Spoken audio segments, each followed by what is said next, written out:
Ok, alors ici on va élargir la zone qui est autour du loup parce que je vais créer des ombres floues sous le loup, des ombres diffuses, pas une ombre projetée, une ombre diffuse qui permettra de mettre le loup dans n'importe quel décor qui a une lumière diffuse.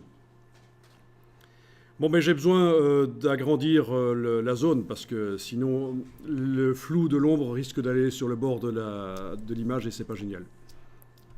Donc vous allez prendre l'outil de recadrage. Outil de recadrage et vous allez agrandir. Bon, il faut zoomer en arrière parfois. Hein. Ben, agrandissez la zone comme ça.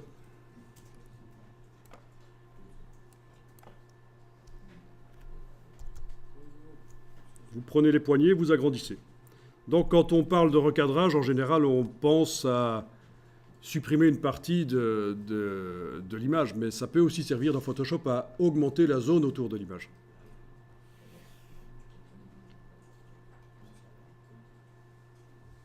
Ça va? Parce que dans CS6, il est possible que ça marche autrement. Bon, ben vous validez avec le petit V et vous avez agrandi la zone.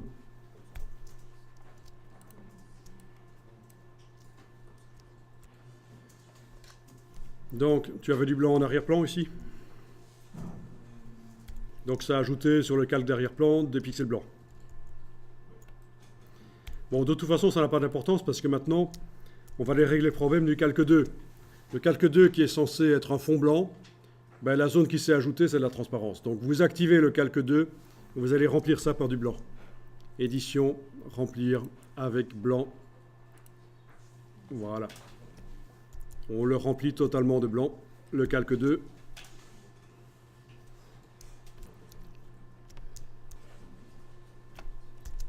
Alors, au-dessus du calque blanc, on crée un calque vide. Et vous allez l'appeler ombre. On peut renommer les calques d'ailleurs. Ça peut être intéressant quand on est débutant pour s'y retrouver.